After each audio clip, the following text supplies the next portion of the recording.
देखिए, अगर आप एक YouTube क्रिएटर है तो ये वीडियो आपको कंप्लीट जरूर देखनी चाहिए, क्योंकि ये सभी क्रिएटर्स के लिए बहुत ज्यादा काम की वीडियो है। आज की इस वीडियो में मैं कम्युनिटी गाइडलाइंस का जो न्यू सिस्टम है YouTube का, उसको एक्सप्लेन करूंगा बहुत इजी लैंग्वेज में। कि पहले जो कम्युनिटी गाइडलाइन आती थी, हमारे चैनल पे स्ट्राइक आती थी, उसमें काफी कुछ चेंजेस कर दिया और उसको काफी इजी कर दिया। एक तरीके से क्रिएटर के लिए बहुत बेनिफिट कर दिया है। अब क्रिएटर को कम्युनिटी गाइडलाइन का सामना बार बार नहीं करना पड़ेगा और उसका चैनल भी बचा रहेगा। लेकिन उसके लिए इस वीडियो को समझना बहुत जरूरी है। तो कर दीजिए लाइक और चैनल को भी सब्सक्राइब कर दीजिए, क्योंकि ऐसा कंटेंट मैं आपके लिए बनाता रहता हूं। तो देखिए, वैसे तो YouTube पे बहुत सारी पॉलिसीज है, लेकिन एक है कॉपीराइट पॉलिसीज और एक है कम्युनिटी गाइडलाइन पॉलिसीज। कॉपीराइट का तो मतलब सबको पता है कि दूसरे का कंटेंट चुराया तो भैया सामने वाला दे देगा। लेकिन जो कम्युनिटी गाइडलाइन पॉलिसीज है वो YouTube की खुद की है। और YouTube ये कहता है कि भाई हमारे जो प्लेटफॉर्म है उस पर वीडियो अपलोड जो करते हो आप कंटेंट, उसकी कुछ दिशा निर्देश है जो YouTube ने खुद ने बनाए हैं। बेसिकली वो 3 पार्ट में बनाए। पहला इंपर्सोनेशन, यानी आप किसी दूसरे के कंटेंट में कुछ छेड़छाड़ करते हैं और फिर करते हैं। दूसरा चाइल्ड सेफ्टी, बच्चों के लिए सेफ्टी। और तीसरा है भाई साहब हरेसमेंट, आप किसी को हरेसमेंट करते हैं, चाहे उसके साथ स्पैम कंटेंट बना रहे हैं, कुछ भी कर रहे हैं। ये बेसिकली 3 बेसिक इसके पार्ट है और उस पर बहुत सारी गाइडलाइंस YouTube ने बना रखी है, कम्युनिटी गाइडलाइंस। इस पर मैंने एक प्रॉपर वीडियो बना रखा है कि कौन कौन सी कम्युनिटी गाइडलाइंस है जो कैसे कैसे जो है कंटेंट को डालने की अनुमति नहीं देती। अगर वो देखनी है उसका लिंक मैं आपको डिस्क्रिप्शन में भी दूंगा, आई बटन में भी दूंगा, जाके देख लेना।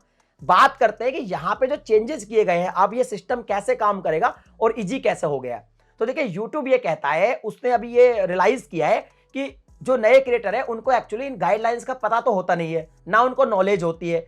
तो भाई जब नॉलेज नहीं होगी तो कोई ना कोई गलती अपने कंटेंट में करेगा और फिर YouTube क्या करेगा, उसको स्ट्राइक चिपका देगा, जिससे उसको दिक्कत आ जाएगी।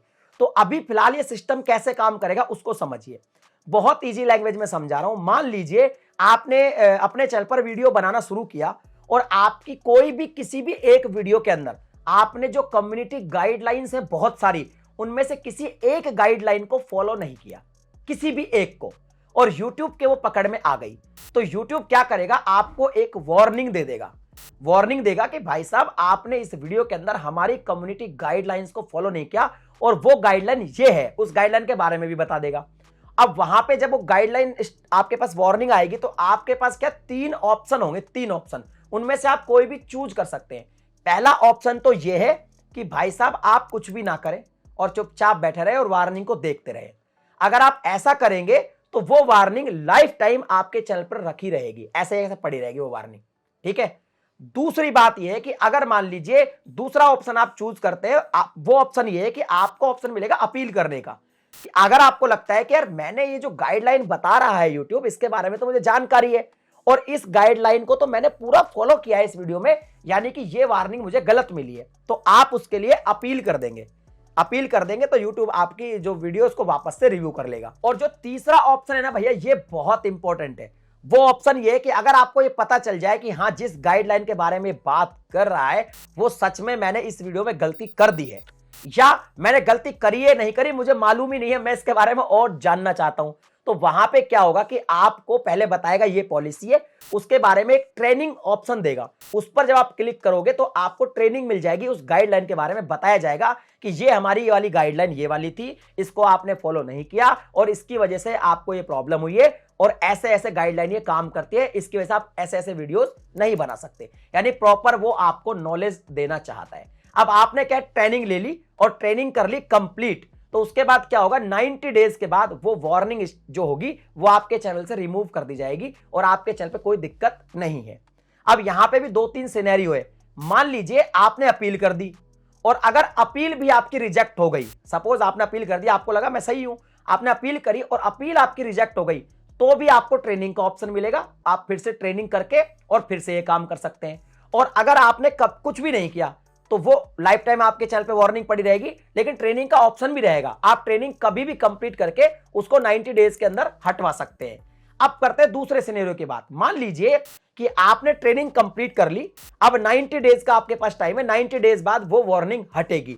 लेकिन अगर मान लीजिए उसी 90 डेज के अंदर अंदर किसी दूसरी वीडियो के अंदर आपने किसी दूसरी कम्युनिटी गाइडलाइन, क्योंकि कम्युनिटी गाइडलाइन तो बहुत सारी है ना, कोई दूसरी कम्युनिटी गाइडलाइन को फॉलो नहीं किया तो आपको एक वार्निंग और मिल जाएगी और फिर उसका भी सेम प्रोसेस चलेगा, आपको ट्रेनिंग वगैरह सब करनी पड़ेगी और फिर वो भी 90 डेज के बाद वार्निंग हटेगी।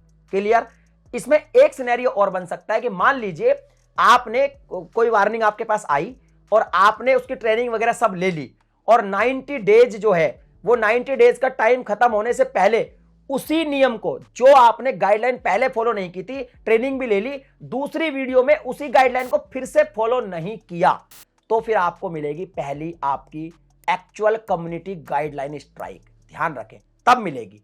लेकिन अगर आपके 90 डेज में कुछ भी दिक्कत नहीं हुई और अगर दूसरी कोई नीति आपने फॉलो नहीं की तो सिर्फ आपको दूसरी वार्निंग मिलेगी, तीसरी नहीं की तो तीसरी वार्निंग मिलेगी। लेकिन अगर उन 90 डेज के अंदर सेम पॉलिसी फिर से फॉलो नहीं की तो स्ट्राइक मिलेगी। तो देखो कितना इजी कर दिया है। अब स्ट्राइक मिलने के बाद क्या होगा, उसका पैटर्न पुराना सही है कि अगर स्ट्राइक मिल जाती है कम्युनिटी गाइडलाइन स्ट्राइक तो 7 डेज के लिए आपकी अपलोडिंग बंद की जा सकती है, लाइव स्ट्रीम बंद की जा सकती है और यूट्यूब चैनल पे कुछ चेंजेस बंद किए जा सकते हैं। अगर उन 90 डेज में फिर एक और स्ट्राइक मिल जाती है तो ये 2 वीक के लिए हो जाएगा। 2 वीक के लिए आपको जो है वही मतलब अपलोडिंग बंद हो जाएगी और लाइव स्ट्रीम बंद हो जाएगी और आप चैनल में एडिट नहीं कर सकते। और अगर उन्हीं 90 डेज के अंदर 3 स्ट्राइक आपको मिल जाते हैं तो भैया चैनल को हमेशा के लिए यूट्यूब से उड़ा दिया जाएगा। बट अब काफी ज्यादा इजी हो गया है, कम्युनिटी गाइडलाइन पहले की तरह नहीं है। पहले तो ये होता था कि भैया वार्निंग आती थी वो लाइफ टाइम पड़ी रहती थी, दूसरी बार आप दिक्कत करते थे सीधा स्ट्राइक आती थी, दूसरी तीसरी चैनल खत्म। लेकिन अभी हो गया सिस्टम काफी इजी। तो फिलहाल ये जो कम्युनिटी गाइडलाइन सिस्टम है यूट्यूब का वो ऐसे काम कर रहा है जैसा मैंने आपको बताया। डीपली और समझना चाहते हैं डिस्क्रिप्शन वाली वीडियो जरूर देखना, उसमें मैंने एक एक गाइडलाइन को भी बताया कि कौन कौन सी गाइडलाइन के तहत आपको कौन कौन सी वीडियोस नहीं बनानी चाहिए। फिर भी आपके दिमाग में कोई भी डाउट है कम्युनिटी गाइडलाइन को लेके तो आप मुझे कमेंट सेक्शन में लिख के बताइए और उसके बारे में भी मैं अगला वीडियो बनाऊंगा या तो आपको रिप्लाई देने की कोशिश करूंगा, लेकिन आप तक सही नॉलेज पहुंचाऊंगा। यूट्यूब पे काम करने के लिए कम्युनिटी गाइडलाइन की सही नॉलेज होना बहुत जरूरी है, वरना बड़े बड़े चैनल भी डिलीट हुए इसकी वजह से और फिर आपको होगी दिक्कत। अगर वीडियो पसंद आई वीडियो को लाइक शेयर कर दीजिए, चैनल पे पहली बार है सब्सक्राइब करने के साथ नोटिफिकेशन बेल को दबा के ऑल पे क्लिक करें। इसी तरह की वीडियोस मैं आपके लिए बनाता रहता हूं। चलिए मिलता है अगली वीडियो में एक नए टॉपिक के साथ, तब तक के लिए जय हिंद।